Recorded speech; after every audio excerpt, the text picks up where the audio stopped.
and today we're going to discuss a 2012 Australian-Singaporean 3D horror disaster film, called Bait 3D. The movie opens with a hungover lifeguard, called Josh, being woken up by a friend and fellow lifeguard Rory. Rory tells him it's his turn to set the buoy, but after seeing his condition, he decides to do it for him. Before leaving, he tells him that his sister awaits him by the beach. Josh goes to the beach to see Tina, Rory's sister, and his fiancée.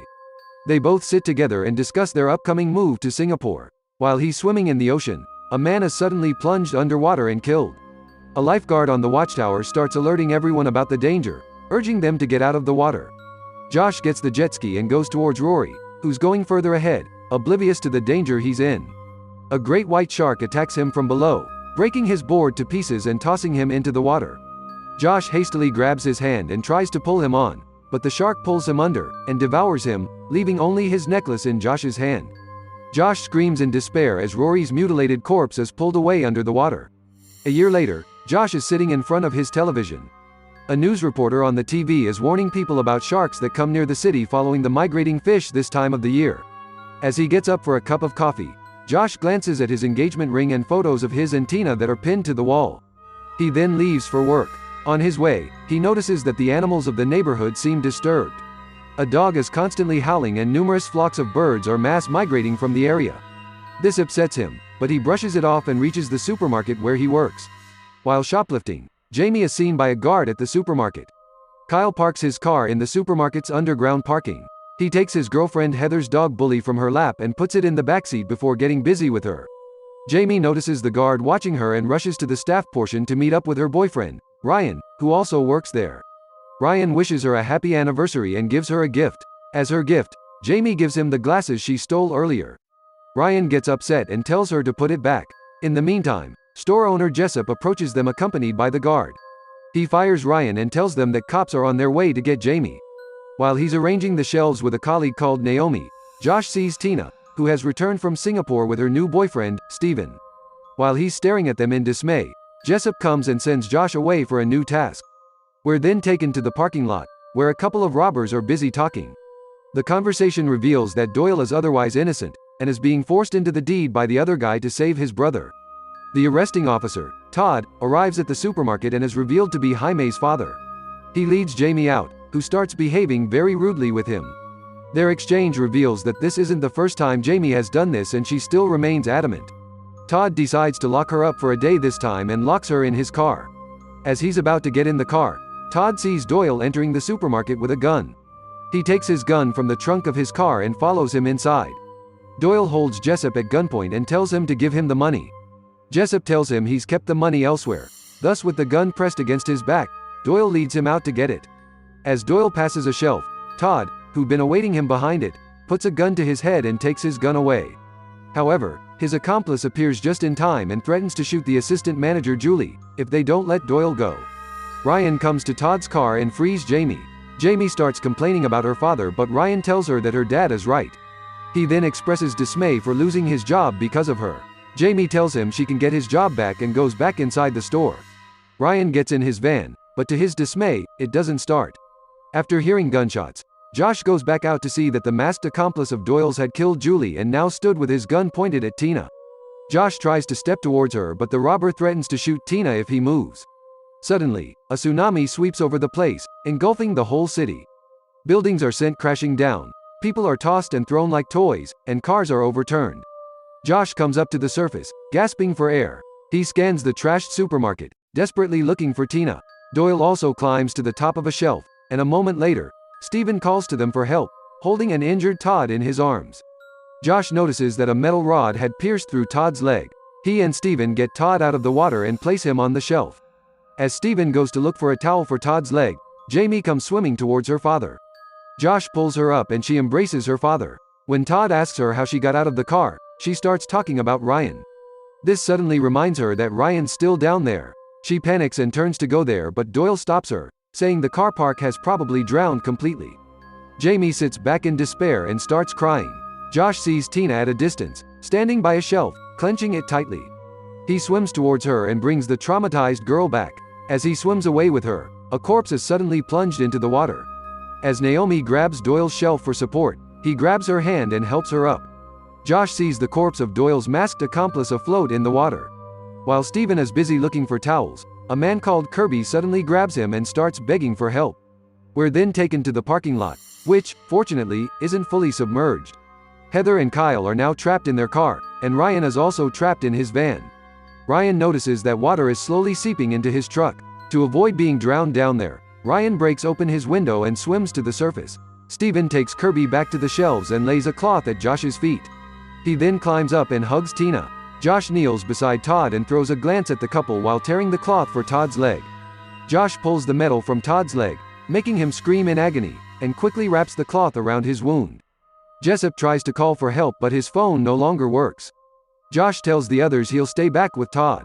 The others, he says, must go find a way out through the front entrance or the loading room to bring back help. Tina protests, saying he can't stay back since aftershocks will soon follow, but Josh only urges her to hurry as a response. Realizing she can't convince him, Tina declares she'll check the front with Steven and they both jump into the water.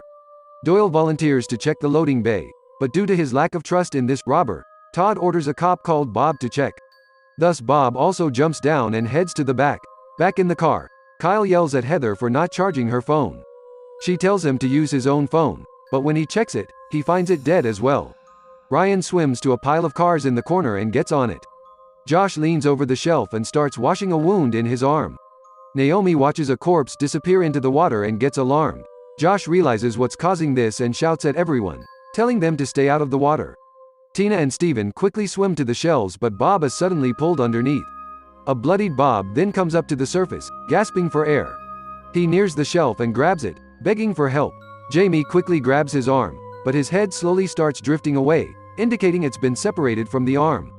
Jamie releases the arm in shock and falls back. Everyone starts looking around in confusion.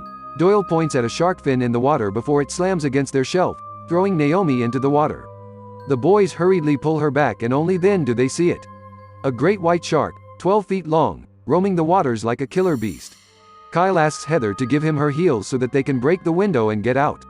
Heather, however, refuses to give him her $300 Gucci that he bought her for Christmas. After several failed attempts of trying to convince her, Kyle reveals that they're not Gucci, he had lied. With complete and utter disappointment on her face, Heather opens the sunroof of the car. Kyle sits there for a moment, realizing he gave himself away for nothing. He then gets up and starts looking around. Ryan sees him from the corner and shouts to him to get his attention. While the two are talking, Heather sees a shark under the water and alerts Kyle. Kyle gets back down beside a hyperventilating Heather. The shark violently hits Heather's window, making it crack. While the survivors are talking in the supermarket, a tremor suddenly hits, pulling a bunch of live wires closer to the water. They realize that wires will soon fry them up, if they don't cut the power. Thus Josh volunteers to go to the main room and cut it. Tina tells him that due to the blood seeping from his wound, the shark will come straight for him. Steven stops Josh from going and tells them he has an idea. The shark in the parking lot starts repeatedly hitting the car to get to Heather and Kyle. Kyle gets desperate for help and comes out to the top. Ryan tells him to stop making noise, saying he'll call the shark to himself. While Josh is prepping Steven for the task, Steven tells him that when Tina went to Singapore, he was all she could ever think about and he's still on her mind all the time. He further tells him that Tina says whatever happened wasn't his fault. As Tina returns, the boys stop talking. Tina cups Steven's cheek and tells him to come back. He caresses her cheek and is then sent into the water. Due to the weight of the cans wrapped around his feet, Steven lands straight onto the ground. Using a pipe to breathe the air on the surface, Steven walks to the main switches. The shark comes to him but swims right past him. As Steven walks further into the room, the pipe he's using to breathe runs short. He tugs at it, but Josh tugs back as to not let him drown. Seeing the switches so close ahead, Steven pulls the pipe from his mouth and cuts the power. He then tries to swim to the surface for air, but the heavy cans weigh him down, making him drown and collapse. Tina screams in frustration and sorrow and starts crying. Jamie approaches Tina later and asks her if she's okay. Tina asks why this is happening to them, to which Jamie says that when her mother was on deathbed, she ran away, unable to take the agony. She considers this nature's comeback. It's taunting her, she believes, asking her how she'll escape now. While Josh is talking with Todd, the air vents above catch his eye. Ryan cuts the hand of a corpse and submerges it into the water to attract the shark. As the shark swims towards him, he tells the couple to quickly swim to his truck. The couple climbs the truck, but at the last minute, Kyle tosses Bully into the water. Heather screams and cries but Kyle holds her back. Doyle slides a rope through the vent and says it can only support a lightweight. Jessup volunteers to go up to the vent, thus they fling the rope at him, which he ties around his torso. They then hoist him up to the vent. Jessup opens it and looks inside but a flood of crabs slides from the vent, startling him, and causing him to fall back. However, he grabs hold of the vent again. Unfortunately, the shark leaps at him and eats up his lower half, killing him instantly. Ryan decides to go to the door using a pipe. He crawls against it for a while, but slips and falls underwater. He rushes to his flipped van but the shark gives chase. Kyle pulls him up in time but is tossed into the water himself. They try to pull him back but the shark gets to him and devours him. Doyle comes up with an idea and tells the others they should try to get the shark on a hook. This way, they can restrict its movement and swim to safety. Doyle tries to grab a hook from the meat area using the rope but fails. Josh says he can swim to the hook if the others distract the shark. Todd declares he should go since with his hurt leg, he'll only hinder the others' movement anyway. Jamie tries to stop him but he doesn't listen. Left with no choice, Jamie jumps into the water and hastily swims to the hooks. She grabs a hook and some meat and hurriedly swims back to the shelves, where the others are able to pull her up just in time. As Josh is tying one end of the hooked rope to a shelf, Tina notices Rory's necklace around his neck and comments on it. Josh looks at it for a while and then tells Tina he wasn't fair to her. He tells her that Rory was setting the buoy for him that day, that he was the one who was actually supposed to die. He then turns to Tina and tells her he's sorry. Tina tells him that he never needed to apologize to her, he only had to forgive himself. The hook with the meat is then lowered under the water but the shark swims right past it. Kirby pulls the hook back and removes the meat from it as he explains that the shark now prefers live bait. He then pulls a gun from his sock and grabs Naomi, telling everybody to stay where they are. It is revealed that Kirby is the robber who shot Julie dead.